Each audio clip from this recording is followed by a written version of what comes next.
Good afternoon to all those of you who are joining us from the East Coast of the United States. Good evening to all those of you, particularly our participants who are awake and will continue to be so till late in India. And for the rest of you who I am not sure where you're joining us from, I'm very glad to have you here and welcome. This is an event hosted by PhillyCAFI, and I'm going to begin with our slogan, Hum Kafi Hain. PhillyCAFI is a group of students, faculty, and members of the community in Philadelphia that was put together to do what the title imagines we will do. It's the Coalition Against Fascism in India, and we came together because we recognized that a great many of the political and cultural symptoms of fascism were in fact visible in Indian life today. It is in keeping with that that I want to begin by reading a recent statement. The bulk of us are in Philadelphia, which, as you know, is a city being convulsed by popular protests at this moment. This is a Black majority city. There is, as in India, a great deal of overlap between poverty and the lives of the minority. And it is in that context that we wish to begin by reading this statement that we have recently released. This will also give a sense of our grouping and our politics and our contributions to protest life in Philadelphia and elsewhere. It'll give you a sense of us. This is our statement. The killings of Breonna Taylor, Ahmaud Arbery, and George Floyd have highlighted the systemic racism against African Americans that extends the long history of the criminalization, dehumanization, and oppression of Black lives in the United States. From the economy to the electoral system, this society has been built on the simultaneous exploitation and marginalization of Black people. The COVID pandemic too shows how their lives continue to be the most vulnerable in our society today.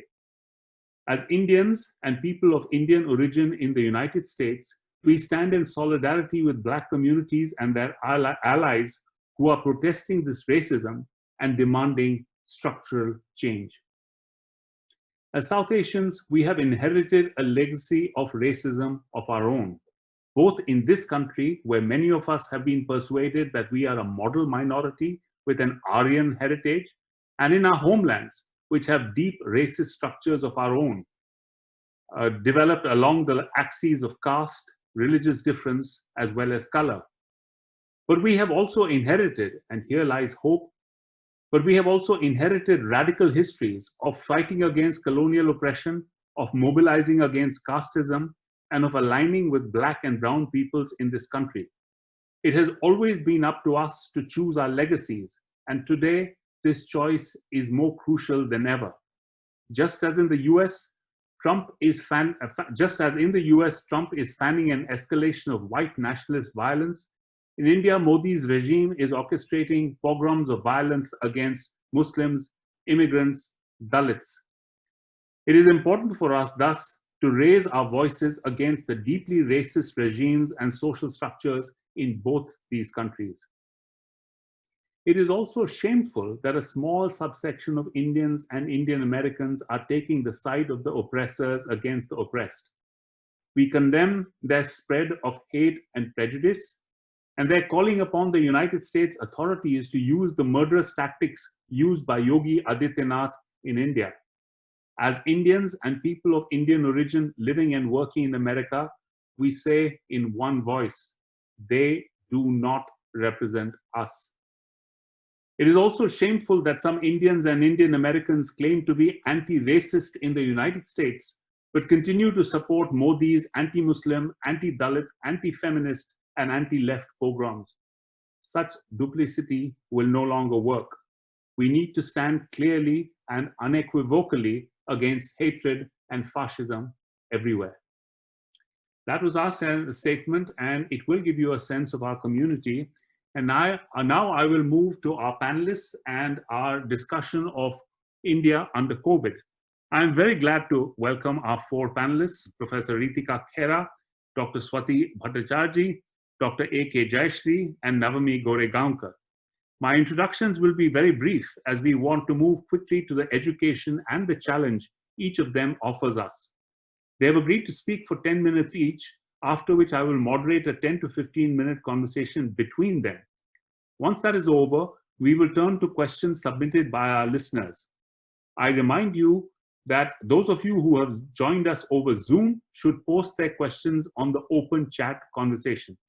Those of us who have joined us over Facebook Live can leave questions in the comments section. Dr. Reetika Khera is a well-known economist, now based in Delhi, who has written extensively and with critical power on Narega, the public distribution system, and the coercive power of the Aadhaar card. She has also sought to harness, and I'm not making this up, the power of Pokemon Go to raise awareness of difficult lives in India, but I will mention that only as a teaser for adepts to follow. Dr. Swati Bhattacharjee is an editor with the Anandabazar Patrika in Kolkata. She has written at length on poverty reduction with a particular focus on women's lives and activism. She has edited, among others, a book called A Unique Crime, Understanding Rape in India, and has written another with the wonderful title, Dangerous May. For those who know Bengali, May means girl. I should have said for those who know Bangla. Dr. AK Jayasree has worked for a long time across a wide spectrum of biomedical activities, ranging from the practice of community medicine, gender inequalities in Kerala, the lives and families of sex workers, and the rights of non-binary people. She has, of course, been directly involved with Kerala's lauded efforts to contain the COVID-19 pandemic. Navmee Goregaonkar joins us as a member of SWAN, the Stranded Workers Action Network based in Mumbai. She studies history at St. Xavier's College and has been an activist with the Save RA movement. With SWAN, Navmee is on the Delhi Haryana team. SWAN has so far interacted with some 35,000 workers in 15 states and has distributed 49 lakhs in small cash transfers so far. With that, I will now turn to Reetika. Thank you. Hi, thank you. It's funny that you mentioned the Pokemon Go article, because I thought I would start with something that I had mentioned in that piece, which is that the Second World War was a big turning point for a lot of Western European countries and possibly elsewhere too, in the sense that the destruction that everyone saw at the time laid the foundation for the modern welfare state in those countries. And the way that the World War did that was, so I'm relying on an account in a book called The Five Giants by Nicholas Timmins, where he talks about how for the first time, rich British people were exposed to the lives of poorer and less fortunate citizens. So this one really poignant moment in all of that was when lots of little children had to be sent out of London, where a lot of the bombs were falling, and these were all very poor children who were then sent to landed families in rural England. And you know, these kids wouldn't drink milk because they had never seen a cow being milked, and they thought it was a cow's urine. And a lot of the rich women who were housing these young children, they couldn't believe that these little children were peeing on their carpets, etc. And so it was really a moment of awakening, etc. in the history of that country, and led to a sort of somewhat tentative but a broad-based consensus that we couldn't go on living like this. And I think it's one of the most powerful statements of that comes from Orwell, where, you know, he says that either we all live in a decent world or nobody does.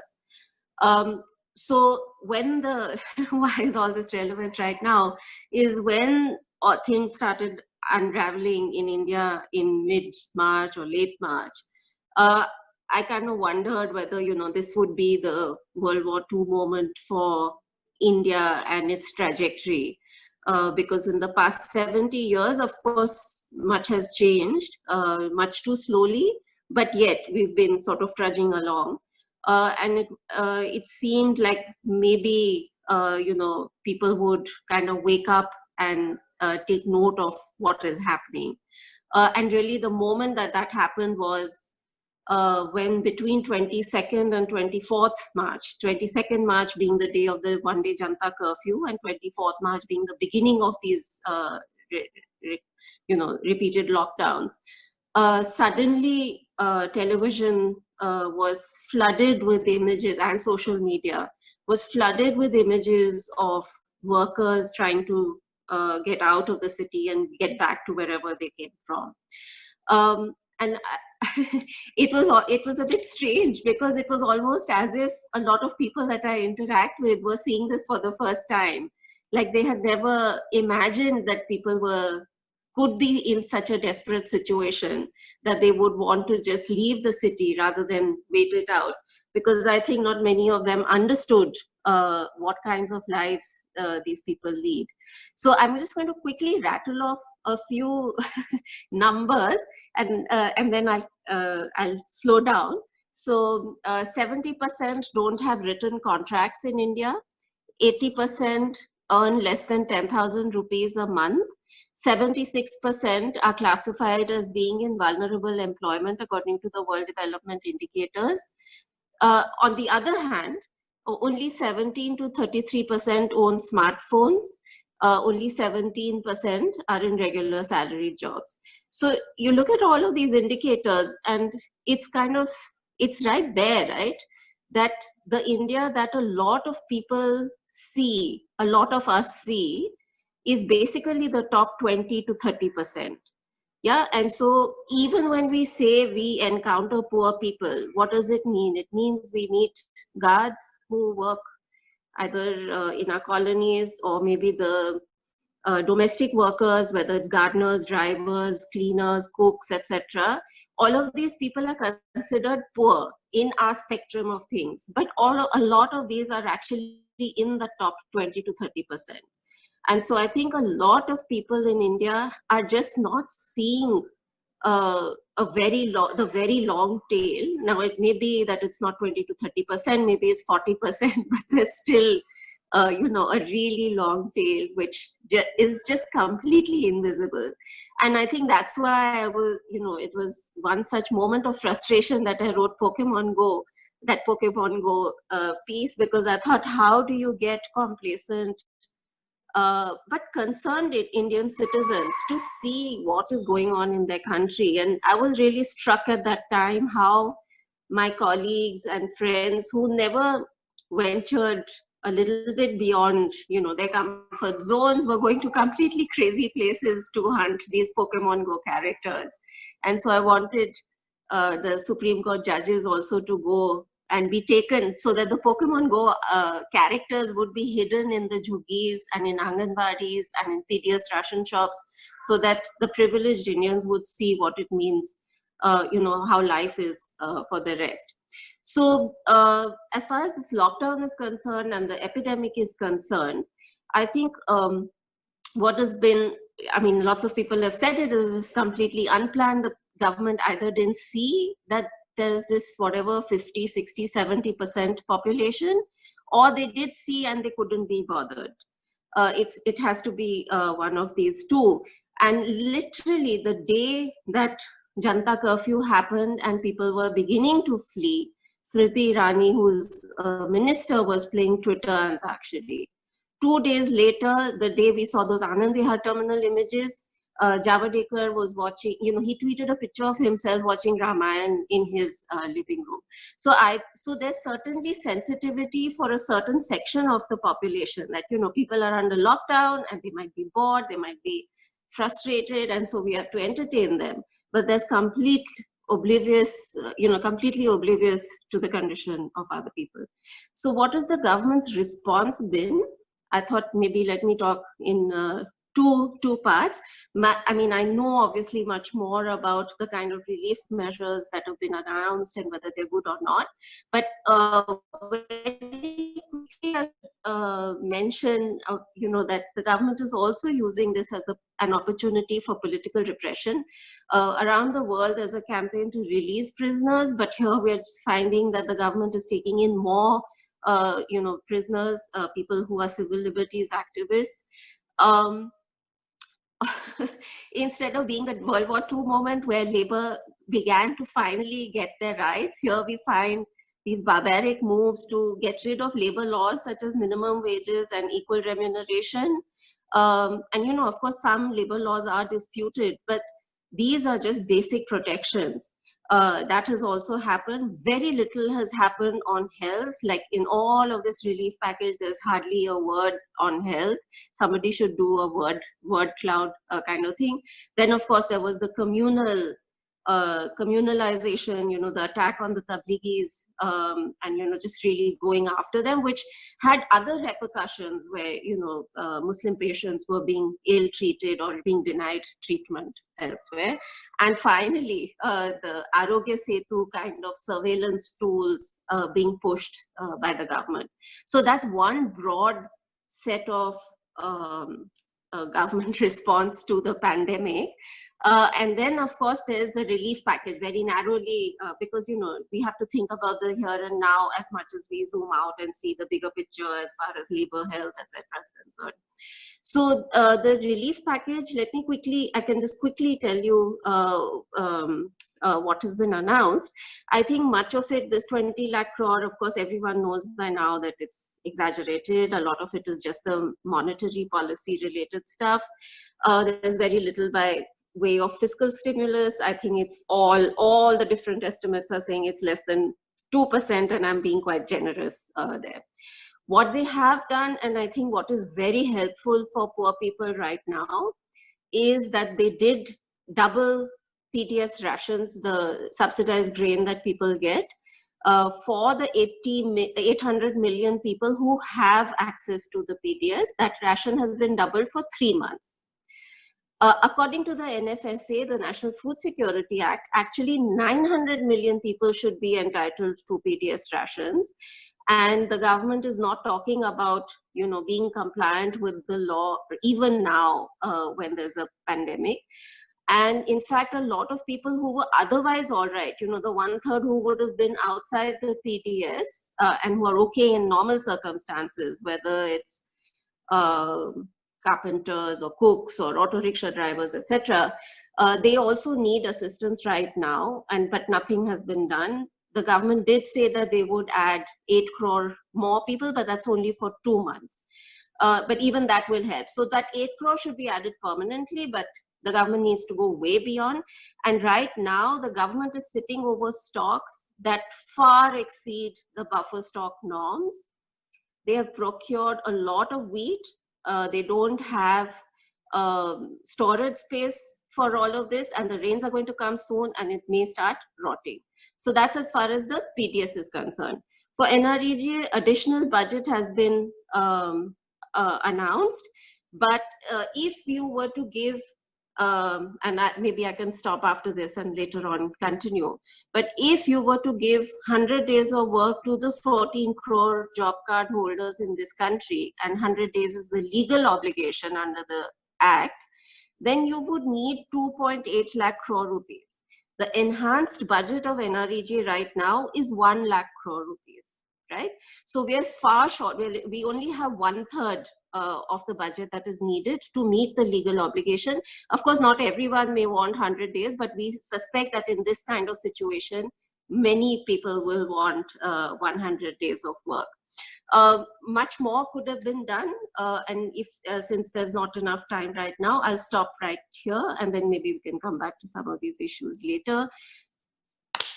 Thank you very much, Reetika. I know that we are working with time compression, but that was a great deal of information, and not simply information, but a set of opinions on how to understand this kind of information. And we will come back to, I'm sure, questions and comments later.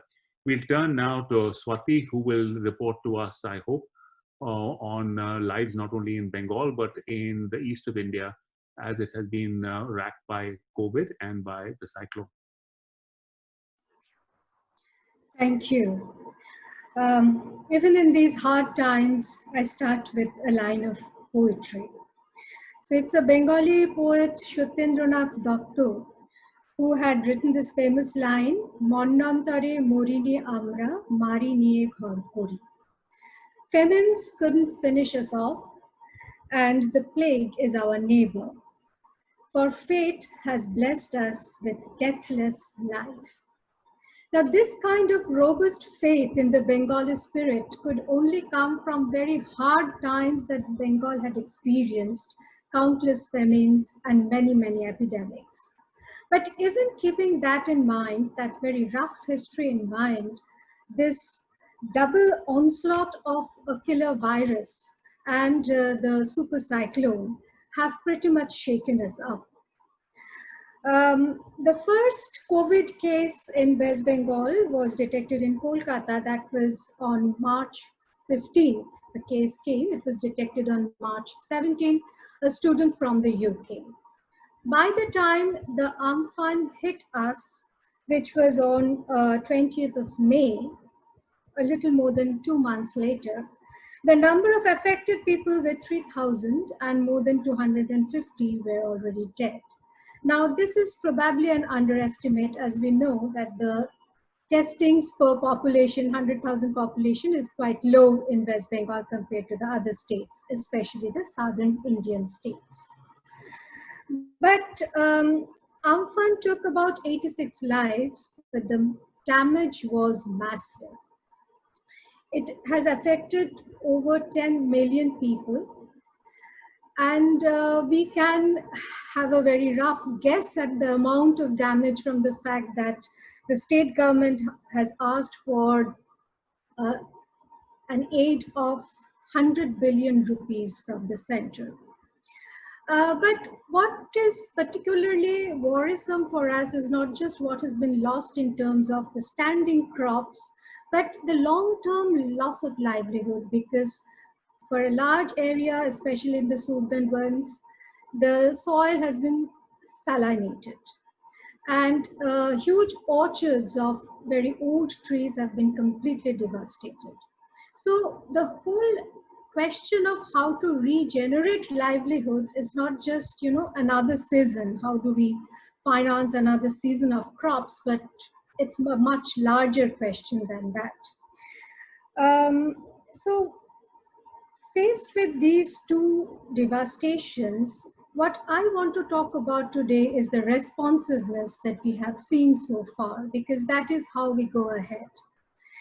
Now, I will talk about response of both the civil society and the political society. By political society, I mean the political parties, the elected representatives, and the administration. But first, the civil society.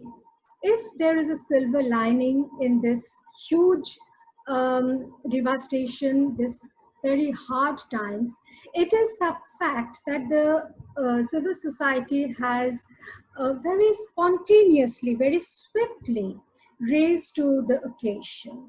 In fact, according to my sources, both from the villages and from other networks that I have, almost always the first people to reach with relief in the most devastated areas of Sundarbans are the volunteers. And they are truly volunteers. Many times they are not even the registered NGOs or the big charitable organizations that we know. These are simply neighborhood groups coming together, students' networks, even colleagues who are just, forming a network, raising some money and reaching out to people. I find this to be, in my observation, this is an extension of the anti-CAA movement that we have been seeing, because this is this same feeling of reaching out to the fellow citizen is very much apparent in this network too. And I do see a lot of anti-CAA groups also working in these relief networks. They're pretty coordinated. Right now, there is an Amphan relief network with 9 well-known NGOs that is happening in the Sundarbans to avoid duplication of efforts. Another thing, I'm very glad that a member from SWAN is here with us today, Stranded Workers Action Network. As a media person, I have to make this observation that the volunteers, the NGOs, they did not only supply relief to the most distant areas, they also supplied us with information, with data. It was from their posts, from the information that they were constantly circulating among each other and also sending out very widely, that we got a very important glimpse of first-hand glimpse almost of what is happening out there. This happened both in the case of lockdown, the hardships of lockdown following the COVID, and also the Amphan. So, and I must also acknowledge that SWAN and Ajim Premji University and many other academics and activists, they also did rapid surveys and came up with data, which provided us with almost you could say could question our governments with the data on what kind of livelihood support that our people are getting. So the civil society, I think, has played a very important role in these twin crises. Of course, no one can say that it has been flawless, but I think in many ways it has been very reassuring. When we come to the political society response to the crisis that we have, both COVID and Amphan in West Bengal, I wish to make an observation that politicians themselves somehow seem to be a victim of sorts. They appear to be a victim of a politics that is a constant blame game, a constant trading of accusations. And there is a game of silly, schoolboyish one-upmanship that we see even in these serious and dire times.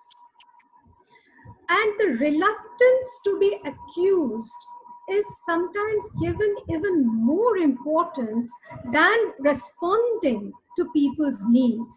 And this is what has hurt the people very much. So in West Bengal, I would like to note some of the factors that has come out of this kind of politics. One was the tendency to suppress data on COVID. So the number of deaths, there was quite a controversy, and a lot of COVID deaths were perhaps being written off as deaths due to comorbidity, and this led to a lot of confusion and needless spending of energy on debates. This was a time when we needed to focus, but the focus got a little bit dissipated. A second was that there was a kind of intolerance, even repression on questions of whether adequate protection has been supplied to health workers and doctors, whether adequate tests are being done. These kind of critical questions were not met with enough patience. And there was a tendency from the political side to repress these questions. These became political questions rather than questions of public interest. And I think that both health workers and activists and media suffered for this. And so also in Amphan, we saw another very troublesome thing when there were large-scale disruptions of electricity in Kolkata. The government sort of made a division between the citizen and the consumer. Because the Calcutta Electric Supply Corporation is a private body, the government simply said that it is their problem. That's what the state government is saying. Now, this is very puzzling for the people because we don't have any kind of control over who gets the monopoly to supply things as essential as electricity or the mobile network or the Wi-Fi network. These are like basic essentials now, but when they get disrupted, the government absolutely, the state absolutely distances itself from the problems. So this, I think, is a very troubling development that I think the civil society will have to be prepared for and how to counter it. But it's not just the immediate things, responses. The political blame game has prevented the government from doing some very fundamental things that needed to be done. And for that, we have suffered very badly this time. For example, West Bengal has practically no registration of migrant workers. Hence, the government had no idea of the number of people who might be coming back. Our Chief Minister, Navmee Goregaonkar, actually told in a press conference that the number is likely to be 2 lakhs. Today, in today's newspaper, the numbers that have been published, only till today, the people who have come back is 5,92,000. Many more are still out there.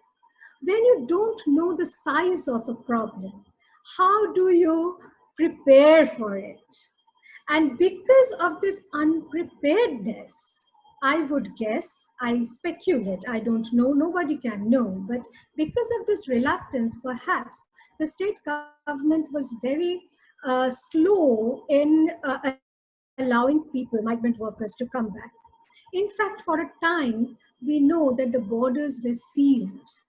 People who had come by walking or just by bus, they just had to wait at the borders, waiting to get into their own state. They were like stateless people.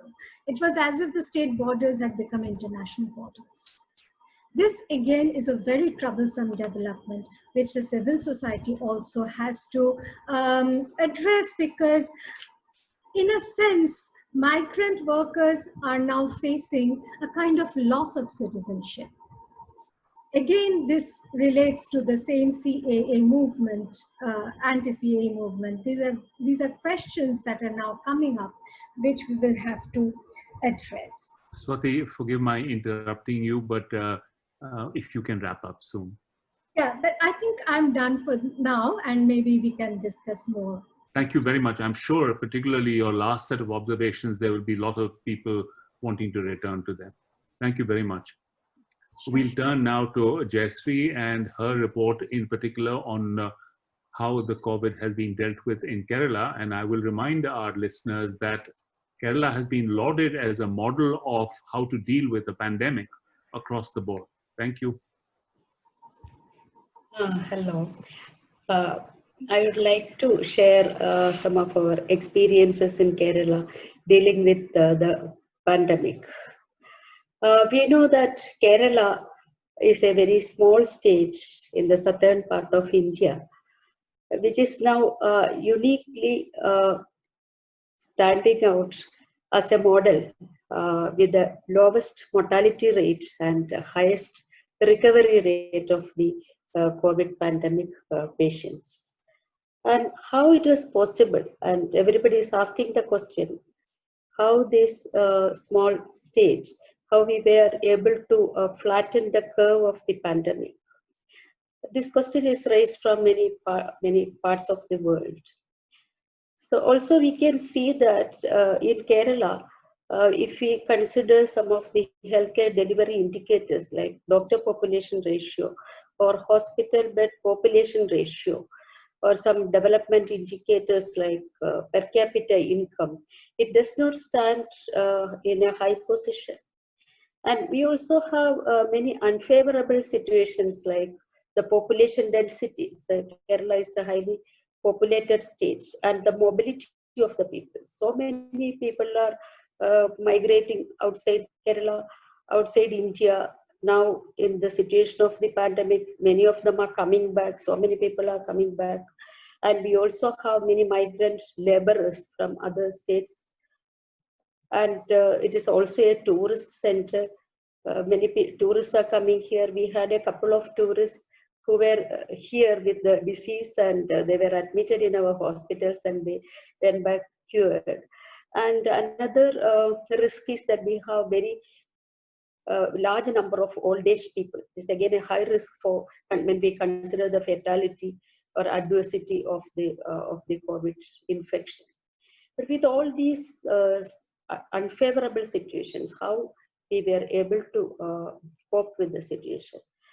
And there are many explanations given by many people, but what I would consider as the most important is the legacy of social justice, which is prevailed in Kerala, and also reflected in the political administration system, at least in this pandemic. And also we can see it in the previous flood situations. So, and as a consequence of this social justice culture, I think even the structure of our political and administrative culture and even the public health system also is structured in such a way that it is multi-layered and very people-oriented. And if you consider the administration, we can see that in the local level, we have a very powerful people-oriented local self-governments, and it is in the higher level, it is coordinated through the other state systems. And the public health system also, we can see that in the community level, we have community health workers like ASHA workers and many local activists, and they are all coordinated in the primary healthcare level. And that primary healthcare system also is very well knit in Kerala, and they are all coordinated through other higher systems. And this people's participation is very, very important. And I think how we have translated all these aspects into our COVID control. When we come to that, I think it is the preparedness we had. And even when it has happened in China in the January, we started our preparation. And that also, we were including people and the community health workers and the hospitals and all the layers we were doing that. And also we had continuous review meetings. Every day we have review meetings with the government and with the people, with the media, and in all layers, in all institutions, we are having the review meetings. And our preparedness, it was like that. In the hospital level, we have taken the account of even the personal protective measures, personal protective equipments, and the beds. We were calculating and anticipating the surge of the infection, how many beds more are required, what all things are required, and every day we take account of that. And even we were conducting mock drills to in case if a case is coming. We had the first case in January 30th, I think. And even before that, we were rehearsing with mock drills. If a patient is coming, how we are taking that patient from the reception to the ICU, what all infection control measures we have to take. And also we had a very good campaign for the people, including all the measures they have to take, like all the preventive measures like using mask and keeping distancing and all these things. And along with that, we had a very good preparation for quarantine, arranging for quarantine. We expected that many people will be coming from outside, and we have arranged quarantine for them either at their home or institutions.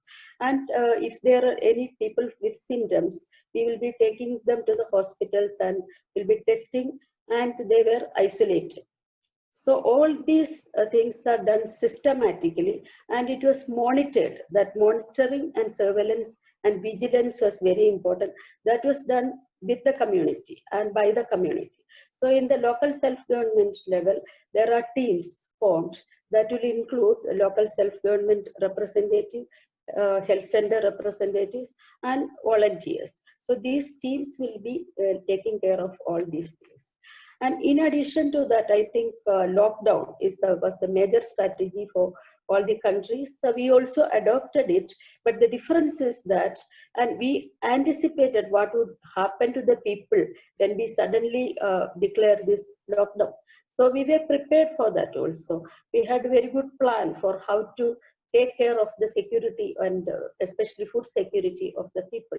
So the government has declared free ration for the poor people, and for others there is a delivery system, okay, again formed in the village level, and those teams will be, if anybody needs some food or medicine or whatever requirement, that will be delivered by the volunteers.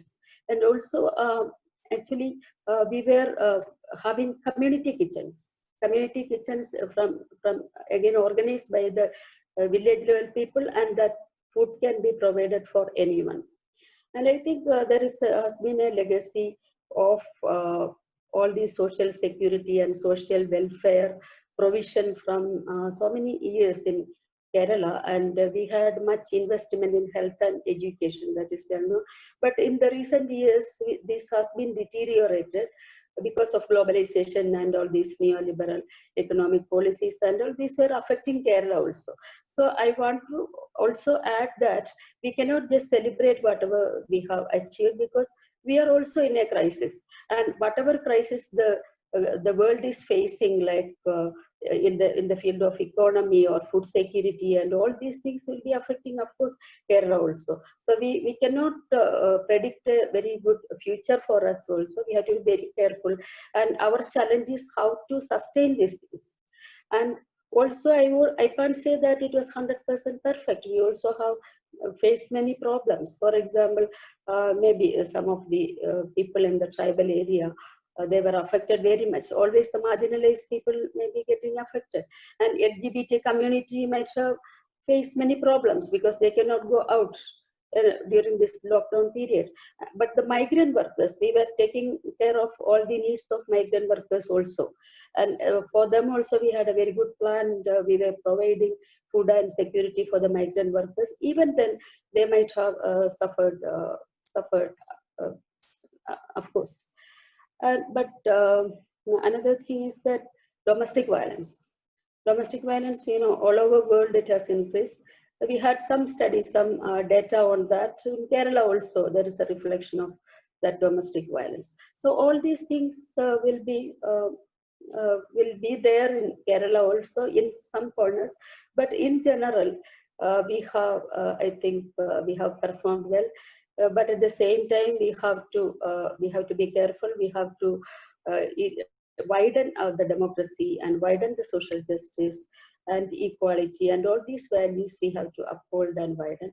And I don't know, my time is over or not, or just one word. And also we have to have some innovative approaches. I want to take one word about the use of the media, online media, smartphones and computers. So now we are forced to do all these things. Before we had a very negative approach towards this, but now I think even for educational purpose we are all using it. So that kind of innovative things also we have to bring. At the same time, we have to be very vigilant for sustaining whatever we have achieved through widening the democracy and social justice approaches. Thank you. Thank you very much, Dr. Jayasree. I'm very glad that you reminded us of two magic and so important words, social justice, and the legacy that you called attention to in Kerala as some of the laying the foundations for the biomedical responses that you've laid out for us so eloquently. We'll now turn to Navmee, who represents SWAN, the Stranded Workers Action Network, and have her tell us about the kind of work she did as a young member of a very important civil society initiative. Thank you.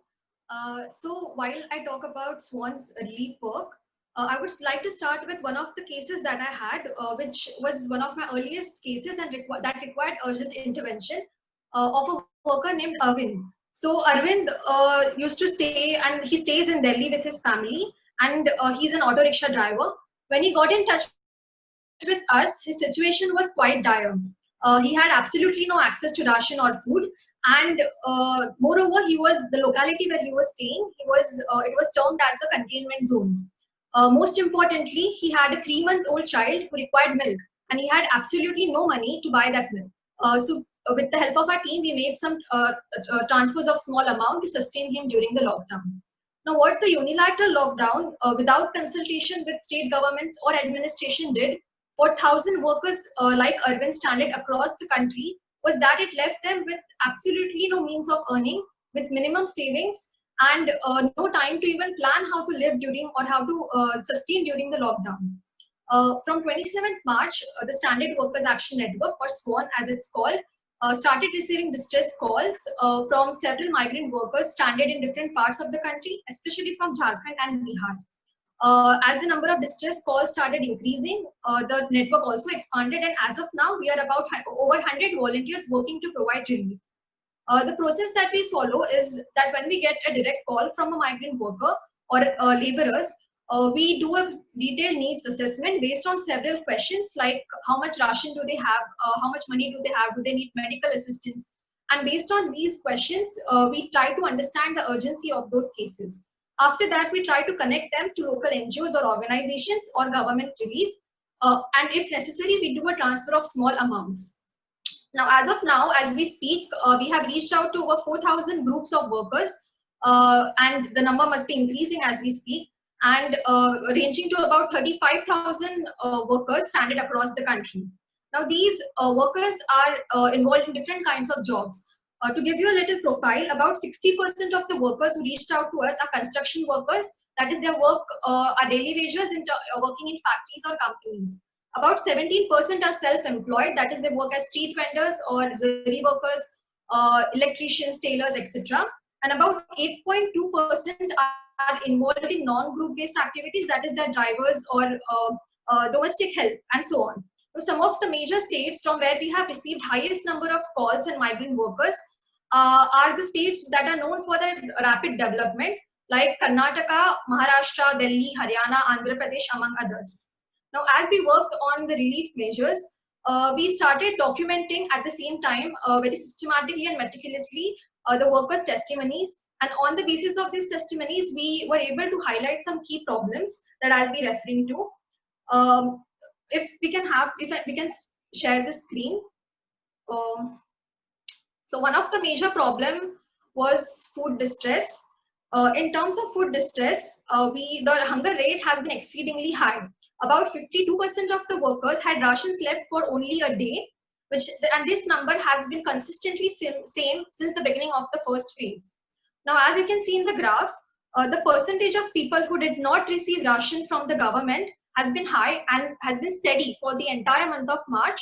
It has been about 84%, which means that from only 16% of workers who reached out to us had access to government ration. While some had access to cooked food, but the number was still less. About 58% have not received cooked food from any source, and this source could be government or NGO relief.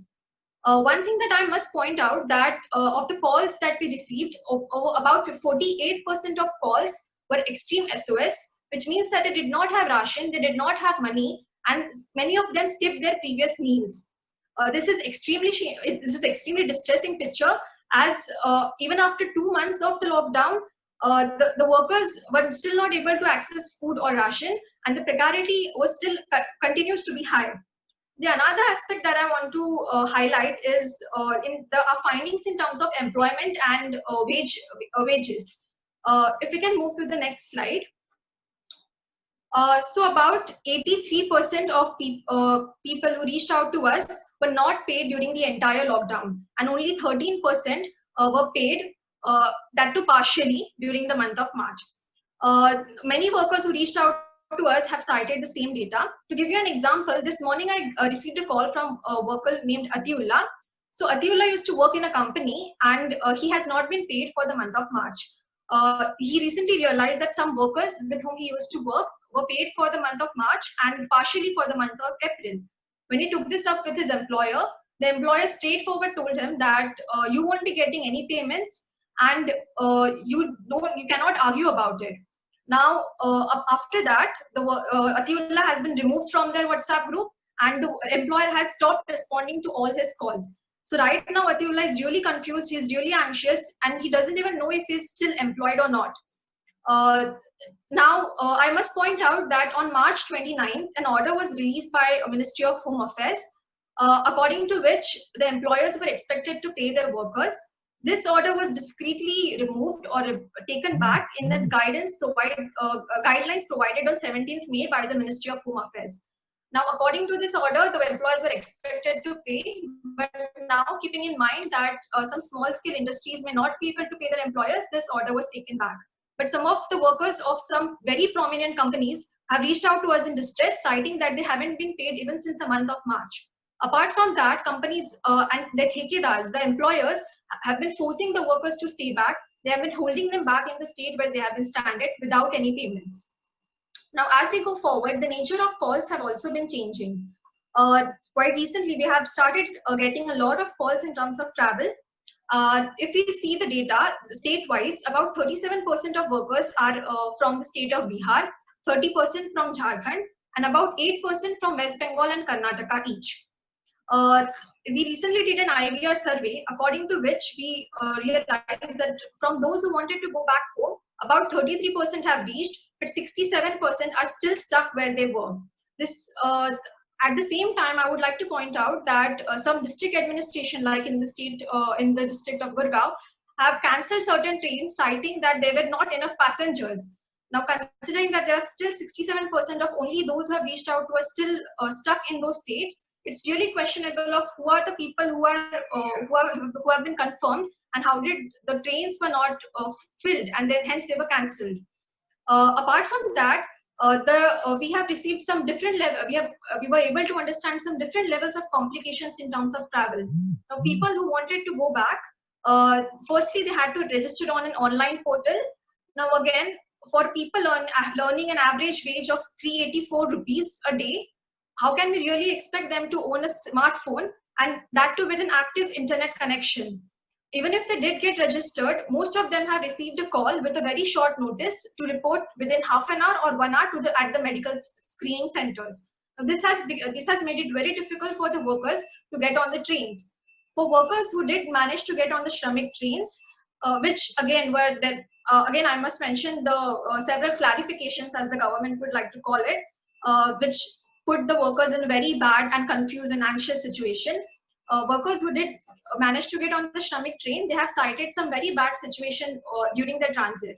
In one such train that was leaving from Bangalore to Bihar, the workers who were inside the train reached out to SWAN, and they cited that in the journey of 4 days, they had eaten only once, that too 2 puris and 1 water of bottle.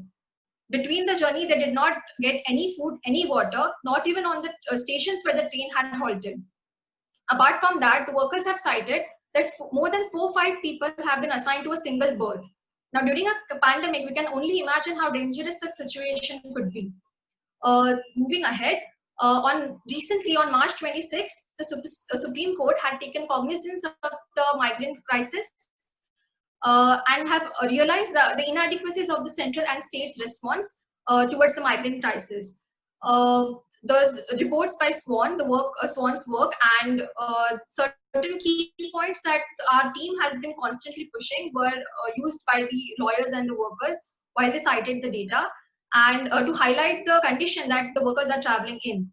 And while we do that, we really hope that the government could take immediate action to help and to provide relief and support to all the workers who are currently in transit, who want to go back and who have already reached home.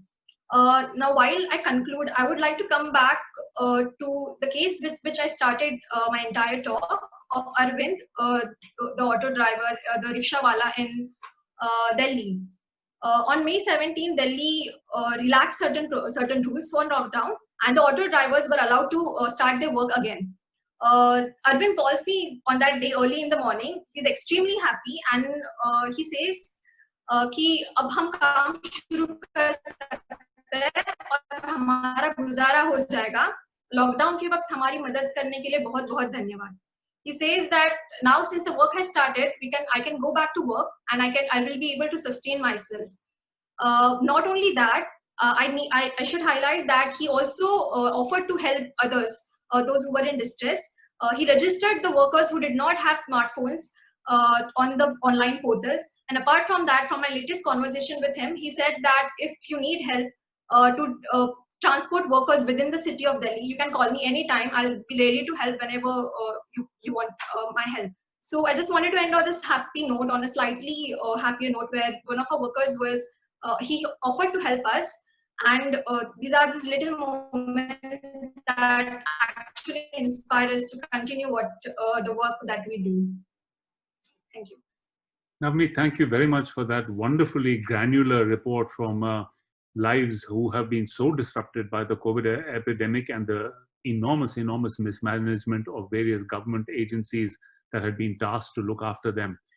This is a very moving account, and I'm grateful for it. And I love the fact that you began with a person that you dealt with personally and ended on a note of hope. Here is somebody who is offering to use his meager resources to aid in a much larger effort. Thank you. I should mention, for those of you who are having difficulties with Zoom, this event is also streaming live on Facebook. It's facebook.com/PhillyCAFI, C-A-F-I. Now, we have questions piling up, and for the next 10 or 15 minutes, I will address composite questions to each of you in turn. I'm going to start with Reetika. There are two questions. There's a two-part question. The first is, could you elaborate a little more about your concerns about the PDS ration and how that is made to work? And that can be the preliminary to a larger argument, a question that says, it's clear that the Indian governments across the world do not have the resources to be able to fund the kinds of ameliorative measures, structural measures that you have in mind. What kinds of funding priorities need to be defunded in order to be able to arrange the kinds of initiatives that you are in favor of?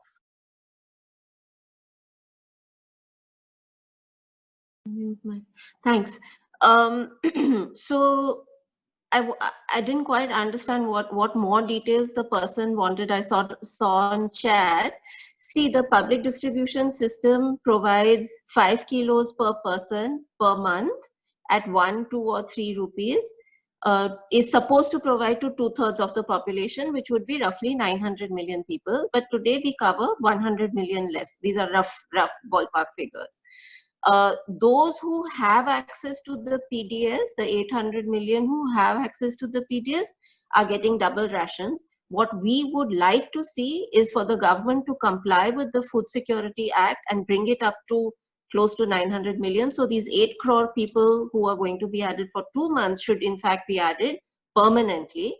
And we feel that we should go beyond the 2/3 coverage right now because of the crisis that we're in, and that would include people like Arvind, who otherwise may not have access. So I think the chart that Navmee was showing is not that necessarily that these people have ration cards and are being denied rations, but quite likely the laborers they spoke to are people who don't have access to the PDS, which shows you how much exclusion error there is in the PDS. Now, as far as priorities are concerned and funds are concerned, see, at the moment we have so much grain. There's no paucity of grain, and in fact there's danger of that grain going waste because there isn't proper storage, because it's just surpassed anything we've had in the past. And in spite of that, the central government is insisting to the states that we won't give it to you at NFSA prices 1, 2, or 3 rupees. We'll give it to you at 21 or 22 rupees. This is the time to move the grain because the rakes are available and they could have moved it really fast to people who actually need it. So you have this really crazy situation where you have mountains of grain and really hungry people coexisting at the same time. And the biggest hoarder is the government at the moment. And also I should add, in the context of the PDS, instead of doing the things that are right there, staring them in the face, what the government has done is it's announced one nation, one ration card, which of course everyone is swooning about. A lot of people are swooning about, but it's going to be an absolute nightmare. And in even endangering the PDS as it exists now, it's not a perfect system, but it is a system that is currently saving a lot of lives across the country. So this one nation, one ration card, the idea is that the migrant laborer who's stuck in Delhi from Bihar, he can draw his rations in Delhi. But it's not that simple. First of all, his family may not have a ration card in the first place. And that's captured by some of the data that was presented earlier. Secondly, the family may have a ration card, but he may be the only migrant there, and he may have left his ration card in the village. So how is he going to do that? Now, there are technological fixes to that, but there is also danger with that technology. Suppose he draws his ration in Delhi, and the dealer in Delhi says that ration has been drawn for all 5 members of the family. So when the woman and the rest of the family try to pick it up in Bihar, they'll be told, "Aapka to khatam ho gaya." So there are all kinds of nightmarish scenarios that are likely to arise. As far as resources are concerned, see, in India, the taxation base is very small. And on top of that, the tax rates are, by international standards, there is a lot of scope for increasing taxes. But more than that, we don't have inheritance tax or wealth tax in India. So Subramaniam, who's based in Chennai, he did a piece for Scroll, and he said that basically the top 923 people, the wealthiest 923 people, if they're taxed like 0.4% or something, we can raise a lot. I don't remember the numbers, unfortunately. So there is actually a lot of scope, and it can be done actually. Look at Delhi, they've raised the liquor tax, liquor prices by 70%, right? And after 2 days of shouting on television studios, everyone is quiet, become quiet now. And this is obviously affecting many more people, the higher tax on alcohol. Now, if the top 1,000 people are made to pay a little bit, in any case, that money has been made off the backs of poor people in many cases. So I feel that taxation is the right way forward, and not just income tax, raising income tax rates, but broadening the base, but also using inheritance and wealth tax. And just very quickly, if you don't mind, I would, I had this really bizarre evening. I was half of the time during the lockdown in Ahmedabad, then in Delhi. And in Ahmedabad, colleagues and friends were trying to do the kind of work that SWAN is also doing. And then suddenly one day on a WhatsApp group, a friend who's from PUCL, Kavita Srivastav, she was sharing information in great frustration about the state government of Rajasthan, who had announced dry ration packets for laborers stuck in industrial areas in Jaipur city. And she said, they've reached only 2 lakh people, and out of that only 1.5 lakh people have got the ration 2 times, and the ration is too little. And all of those criticisms are really valid. I was contrasting that with the little, my friends and colleagues who were reaching out to 200, 400 people. And it made me really angry and sad that these are the people who should have been breathing down the neck of the state government and scolding it and holding it accountable for, absolving themselves of their responsibilities. And instead, because there's just such complete lack of accountability, basically all of us are running helter-skelter, trying to do whatever little we can. So this philanthropy and it's all very appreciable, and everyone who does it, I feel we need much more, but we shouldn't lose track that, this is also taking away from some of the structural changes that we would eventually like. Thank you, Reetika. I'm going to turn to you now, Swati, and ask you a question that was not really part of your presentation, but you as a member of the news media, you talked about the suppression of data, and we know that that has been happening not just in Bengal, but across the country. Political figures, but also administrative figures are very happy not to respond to data that they are made uncomfortable by. What have you found to be both the possibilities of the news media and its drawbacks in trying to report not just on the suppression, but to be able to create alternative databases that will be useful for both political efforts, but also civil society efforts?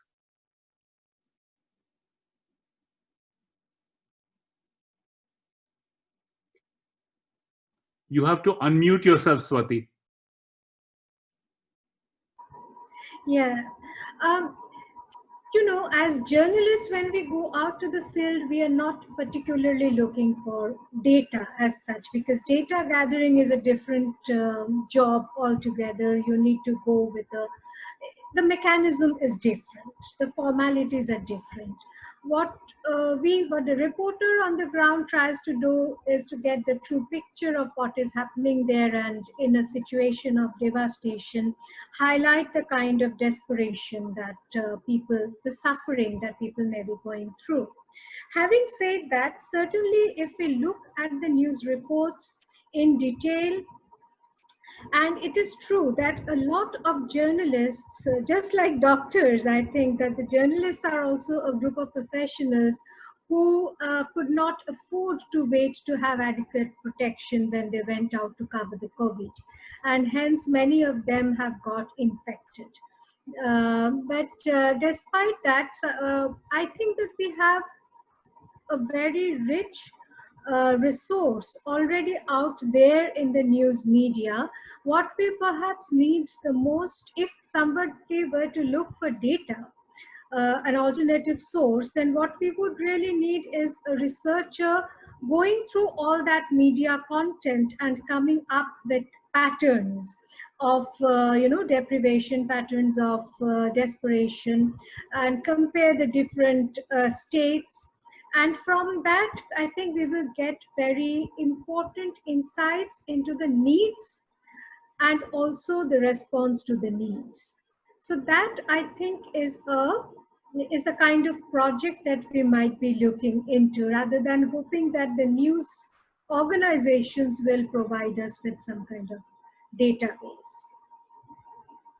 Thank you. I was hoping you'd be a little harder on your own community of journalists, because there are so many occasions where it is clear that journalists have been towing the party line or the national government line or even the state government line. And I'm Right. sure that is not true of all journalists, but that has got to be, even the immediacy of their reporting has got to be a political force. And that has been to some extent missing in this crisis. Or am I wrong in saying that? No, you are very right. Because you had put the question in terms of database, I was thinking more technically. But actually, there are already reports that are being written by networks of journalists on what kind of pressure the journalists across South Asia have faced, comparing the countries and the kind of um, situation that they are going through. See, we know that the last few years have not been particularly conducive to press freedom. In fact, some of the biggest leaders of the biggest countries are coming down very heavily. They're ham-handed on us, then they're bent upon stifling press freedom. And of course, in the face of a crisis like the COVID, they do not want to be questioned, and they just want to push things through. Now, of course, when a crisis like this comes, people's expectation also goes up. But the lone journalist has very high, a lone journalist has a very high threshold which she has to cover if she is to write just the things, if she is to even ask the questions that need to be asked. I mean, the censors don't even start at the newsrooms anymore. They start at the press conference. Many of our top leaders don't even address a press conference. And those who do very carefully filter which journalists are to come through. And journalists are actually threatened in press conferences if they say anything that might be embarrassing. But they are very essential questions. Very basic, very bread and butter journalism questions that are asked, that they're constantly threatened. So the extent of COVID, the adequacy of response, and above all, perhaps, the critic of the package that has been announced by the center in response, as well as the response of the state governments. I don't think we have seen adequate critics of it. In fact, the media has mostly given space to economists, to other kinds of experts, open their space to them as much as some of us could. But media's critic itself, I think, should have been far more incisive. And yes, COVID, um, the coverage of COVID reflects our slide down the press freedom index. Definitely. Very That is much. another subject for media studies. Thank you very much. That was a very honest and bracing account of the problems faced by the media in India recently. We're all aware of it, but I'm sure you as a member of the media have to deal with this on a daily basis. Our next set of questions are addressed to Jayasree. There have been several occasions across the country in which medical workers have been threatened with violence, as also exclusion from the residents' welfare associations where they live, or from the compounds in which they live. Did you have problems like this in Kerala, and how did you learn to deal with it? That's question one. The other is, it would be very useful to us to understand how Kerala has dealt with the problem of community transmission as opposed to already infected patients who have come in from elsewhere. Yeah, yes. We also had some occasions where there has been some kind of aggressive act from the public towards the healthcare workers, but very rare, very rare. And in general, the people are very understanding. They have sufficient knowledge to understand that the healthcare workers, their situations, and it is like that. But there are some occasions it has happened. It is very rare, but at the same time, we will try to make the public understand that, and we will go there and make them understand the situation. And there was not very recently, we had an incident in which one of the healthcare workers, her sister was in quarantine, and the public has made some protest, and she has attempted suicide. So that kind of things are also happening, and now she is in our own hospital, and she is surviving. So there are some occasions it has happened, but in general it is not happening in Kerala, maybe because of the general awareness of the people. And your second question, that is the major success we had. So far we were able to prevent the community transmission, but we cannot say that tomorrow it won't happen. That is what I explained in my whole of my talk, how we were practicing the preventive measures, like quarantine and isolating people, basically testing and isolating, and that also through the community participation of the people. That is the most important. We were having their confidence and trust, so that it is easy. And the monitoring also is done by, so if we are just advising quarantine, and if nobody is monitoring, it won't happen. But there were team of people in the village level or in the community level. They were doing it together. So it was with the participation of the people. Then it is easy to monitor and do the surveillance. That kind of surveillance is something different with people's participation. So that is the reason why we were able to succeed so far. But I don't know how far we will be able to sustain that, because so many people will be coming in from outside. Then beyond a point, we cannot do it. But what we were trying is to flatten the curve, so that there won't be much adversities, and otherwise the hospitals will break down. They cannot accommodate the large number of people who are affected. We were trying to postpone it slowly. That is the importance of flattening the curve. It may happen at a point of time, but there won't be a sudden surge, so that we will go for a collapse.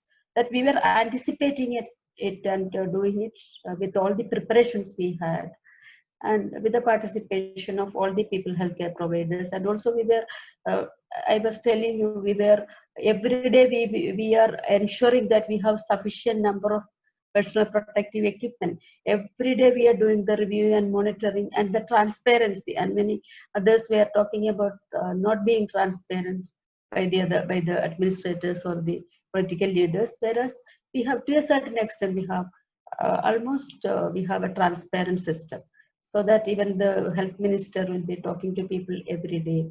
And the data also, we are not hiding. It is very open. Every day, daily we are updating even the media. So that kind of transparency also helps. This is, we are all aware that without data and without public accountability, institutions don't work. And Kerala has been a living model of how you can, even without a great many resources, use the resources of the community to be able to affect the kinds of changes that you have, or the kinds of intervention that you have so modeled for us. Thank you. Navmee, I'm going to turn to you now, because several people want to know about the individuals who have been in touch with you, the migrant world labor in particular. Surely there were some collectivities of labor, some organized groups that were able to mediate between employers and construction labor, or is that a fiction? And is labor, for the most part, to be understood as Reetika was reminding us to understand it, and as your statistics told us to understand it, which is largely unorganized and at the mercy of labor contractors? So in terms of labor unions, we have received a lot of help and cases from certain organizations in the home states. For example, GJSS in Bihar and MKSS in Rajasthan. But when it comes to urban areas, workers have been highly unorganized and only at the mercy of the thekedars. In a lot of places, the workers have cited saying कि हम तो बाहर के आदमी हैं, ठेकेदार तो local इंसान हैं. So the thekedar is a local person, and they don't dare to talk against him. They don't dare to question him. So within the urban areas, they have been highly vulnerable, and there has been a lack of sense of community within the workers and or organization as such. Can you tell us a little about, from your experience, not necessarily thinking like a aggregator of statistics or of data, what would you recommend at the end of this process to make sure that the most vulnerable sections of our labor, whether it is domestic servants or construction labor, what mechanisms can we put into place to make sure that they are registered somewhere so that they exist for the larger body of the public, or indeed for government institutions, as individuals and as collectivities whose needs need to be addressed? In terms of urban spaces, there is a requirement to for the workers to have a sense of community within the urban cities. Now, from what I know, the process of registration for even for the organized labor has been online. What the workers struggle is to get themselves registered online. A lot of times there's this disparity and lack of information that reach out to the workers. So there is a need to form a channel in a way where the workers, even from the unorganized sector, know what are the provisions for them, what are the facilities that they are supposed to get. And in that sense, an organization in urban space could really help to connect them, to make them understand about the facilities and to address their issues and problems. Thank you. I'm going to open this up a little further rather than address individual questions to you. The panelists can very possibly see the questions that are being posted on the chat that is to the side of the Zoom program app that we're using. But if you can't, I'm going to start highlighting some of them and asking you to address them in turn, which means that all of you should unmute your microphones to be able to contribute to this discussion. I'm going to begin with a question that is directed actually at Dr. Jayasree. It's asked by Apurva, one of the members of our CAFI community here.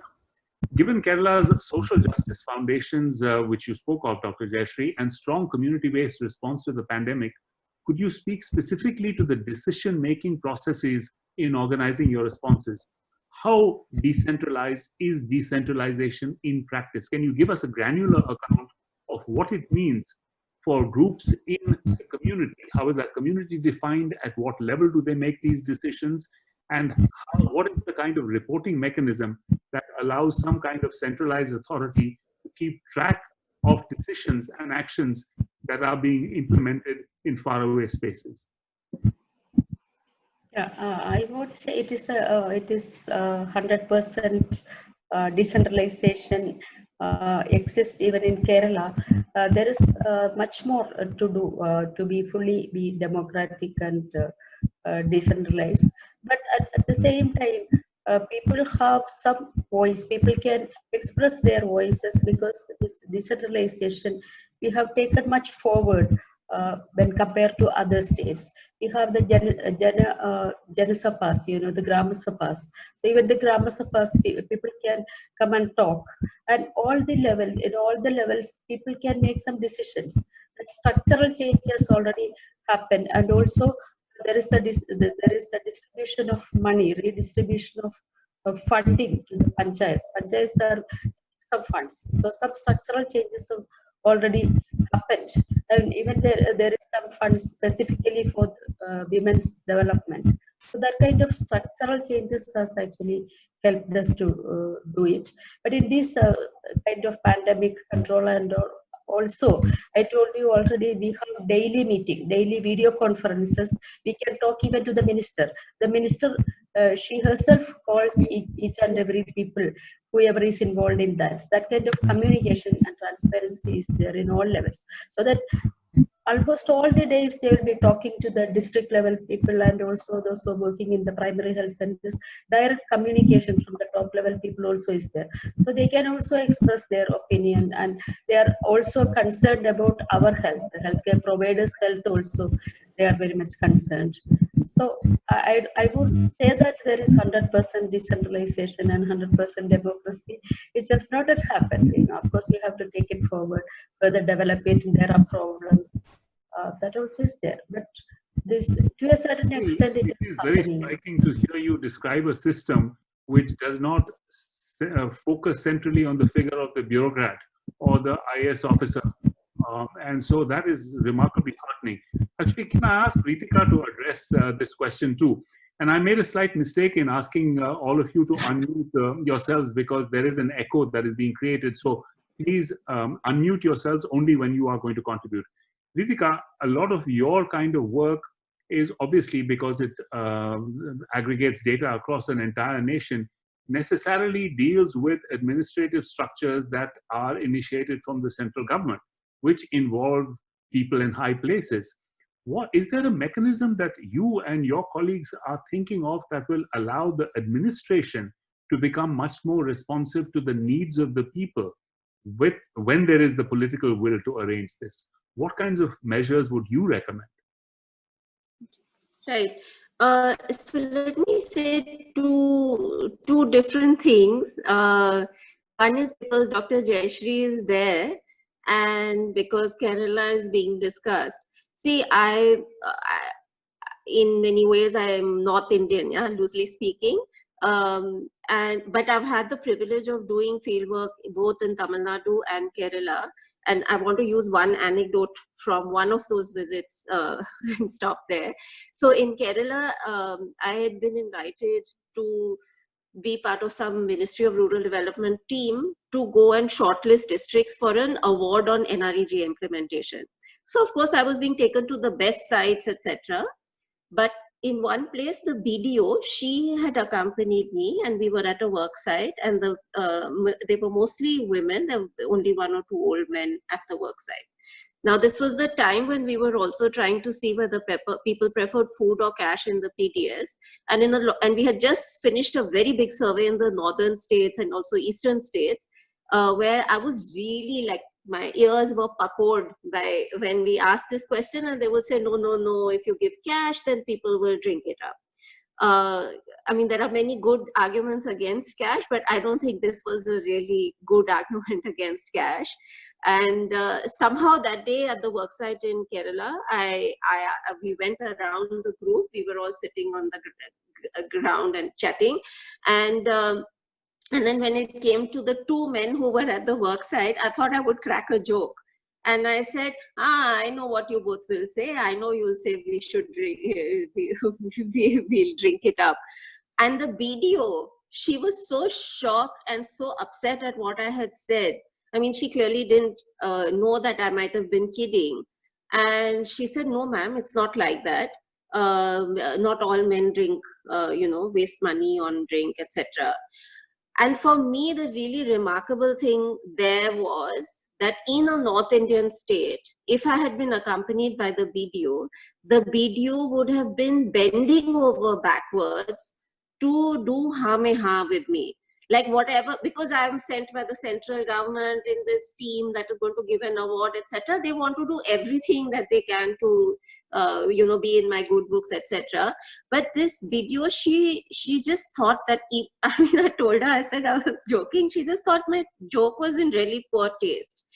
And the fact that she stood up for the NREGA worker to someone who in other situations, that tells you a lot about like what Dr. Jayasree was saying, about social justice and how it percolates into the culture of just society is very different. As a North Indian, for me, like it was really palpable there.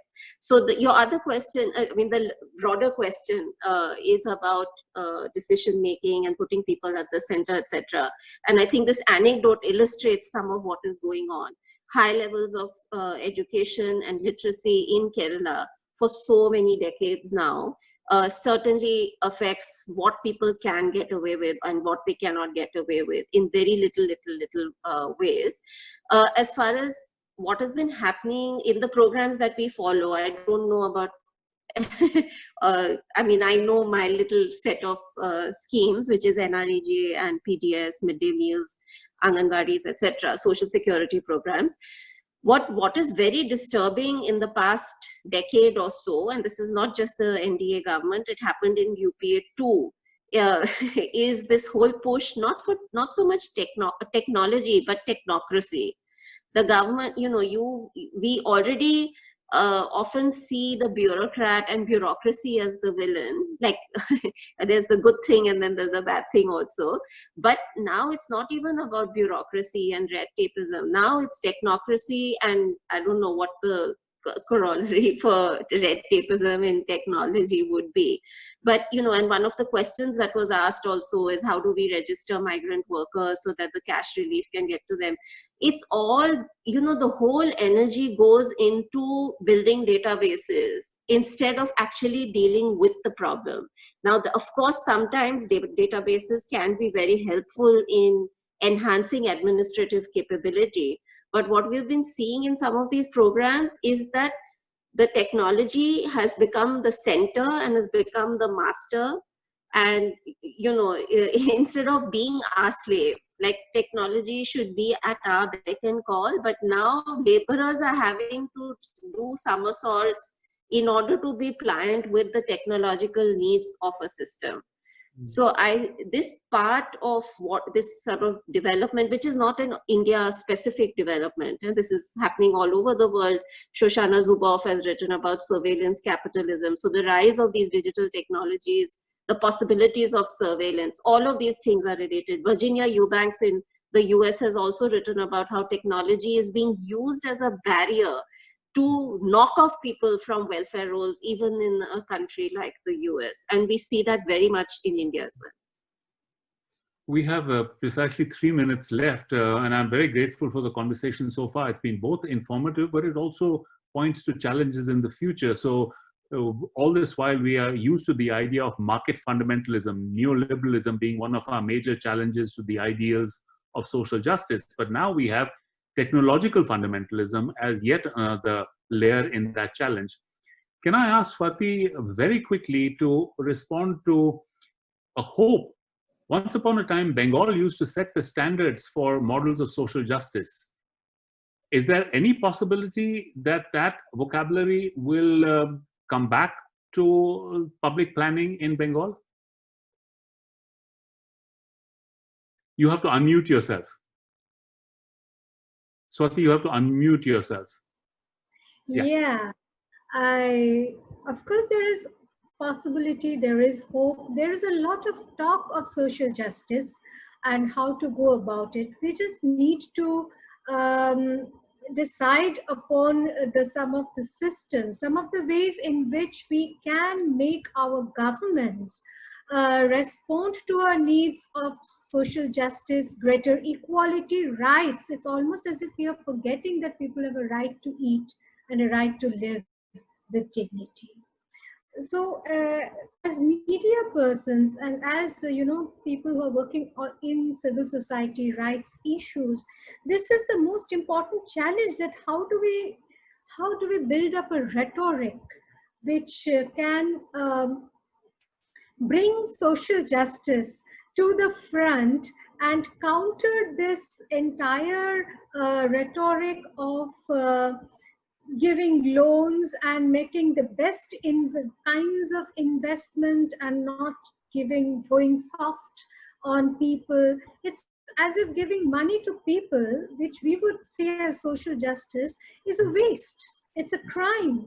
It's a kind of a bad judgment in economy. So important. Sorry, Swati, I'm going to very quickly, if you will finish. Yeah, I think that is how do we identify some of the ways in which we can bring social justice to the forefront of political discourse. That is the challenge today. Thank you very much. That is a wonderful way to phrase. That is a wonderful way to phrase the challenge. All of you have provided us an analytical vocabulary for being able to articulate that challenge, but also I hope for being able to organize in our own small decentralized clusters to make sure that the ideals of social justice are not lost for the future. On behalf of the Coalition Against Fascism in India, the Philadelphia chapter, I want to thank all four of our speakers, Reetika, Swati, Jayasree, and Navmee. And Navmee, if you don't mind my making a generational comment, I'm particularly pleased to have had you on this panel. All of us have longer experience with work and thought.